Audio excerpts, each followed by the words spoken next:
Welcome to this video, ladies and gentlemen.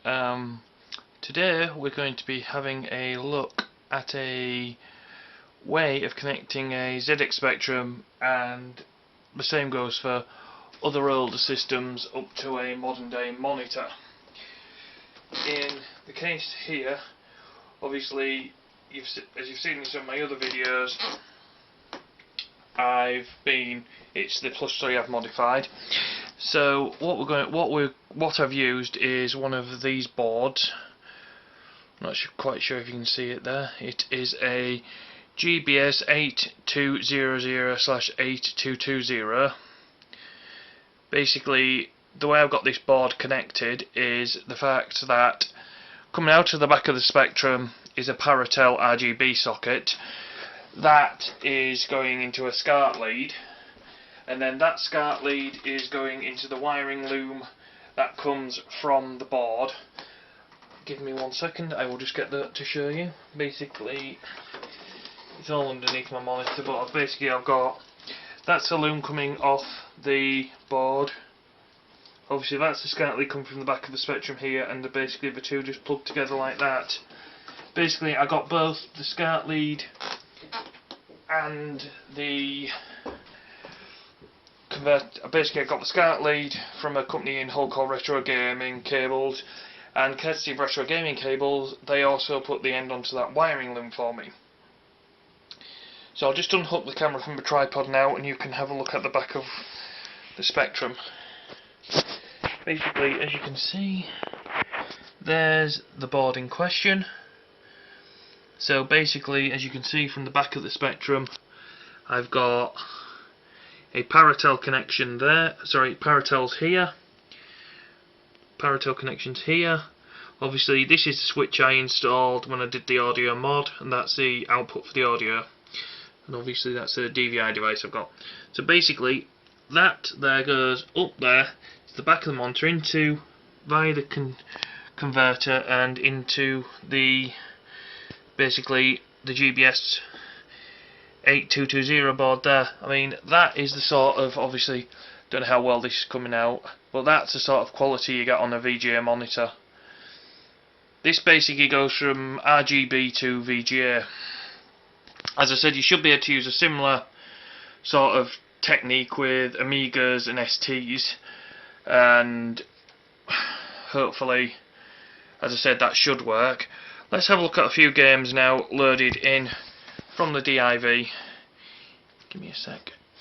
DIV onto the Specky. So we'll just go for Crystal Kingdoms Dizzy to start with. Obviously, as you can see there, we press enter, press 1 to start, and that's the sort of quality on screen. So we'll just hit reset. We'll go for another Dizzy game. I believe that's Prince of the York. Yep, it is. And obviously, as well, as you can hear in the background, the stereo mod, the audio is going out over each channel. So obviously we press the reset button again. Obviously reset the Specky. We get that. Obviously it goes into USR 0 mode. I did originally have a bit of a quiver up here, but I think I've sorted the problems out now. I was running at 1024x768 and it wasn't quite working. So obviously I downed the resolution to 800x600, and that seemed to have improved it. I mean, it's similar, obviously it's coming out of the RGB, so it's similar quality to what you got on the telly. I mean, it's up to you whether or not you want to go down this route to attach it to a VGA monitor, or you want to stick with a TV. Obviously the GBS device I'm going through has also got on-screen menu, so I'll just show you that.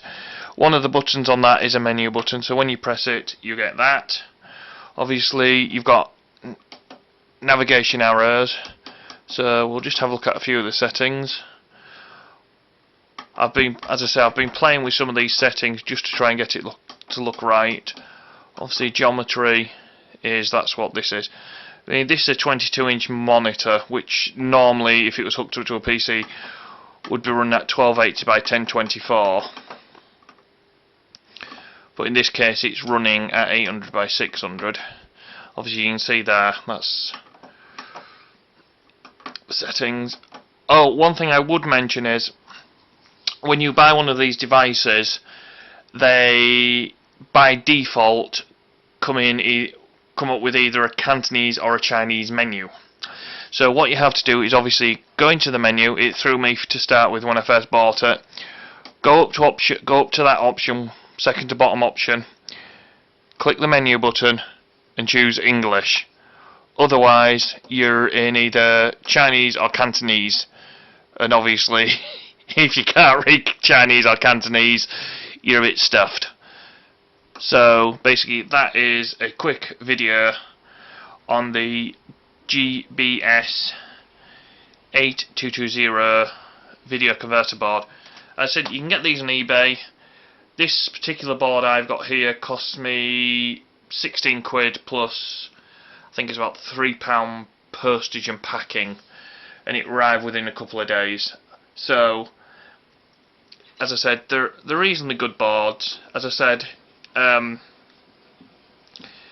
they have got lots of various different ways of hooking video into them. There's composite on it. As I said, there's an RGB. I think there's even a VGA in on there, which you could use for EGA or lower. And obviously, this thing allows you to, as I said, get an output like you've seen on screen. So it's basically, as I said, it's just an option. I mean, I thought I would show you the setup as I've got it at the moment, because I know other people have done videos like this on YouTube, but they've never quite shown you the entire setup. As I said, there's the Spectrum. Obviously, there's the +3. Obviously, there's the video board set up. One thing I would say is, when you buy these boards, a lot of the time they don't come with power supplies. So you'll need to get a power supply that does 5 volts at 2 amps. In my case, it's actually 5 volts at 2.5 amps, but it's not really doing any major damage to the board. Just make sure you have the right voltage, an equivalent or higher ampage, or basically this device ain't going to work at all. At some point I plan to mount that in a case, but I'll do that at a later date. As I said, and basically I've got it. Let's get it again. Basically, as I said, from the Paratel connection there, goes to the end of that Scart cable. So basically, I've got a male and a female connector on there. Female connector goes onto the wiring loom, plugs into the board, and goes in there. And basically, that allows you to generate the image you see on screen. One thing I will say with the board I've got, and I'm not sure if it's the same with all these boards, but this particular board I've got doesn't have sound out. So that was one advantage of obviously doing the stereo mod, is I've got a sound out port there. Obviously standard 3.5mm jack, so I can basically take sound out. If you're wondering what the switch is, it's basically just a channel mix switch. So if you look at my video on how to modify the Spectrum's AY sound chip, you'll see exactly what that switch is for. But I hope you enjoyed that video, and thank you for watching. See you next time.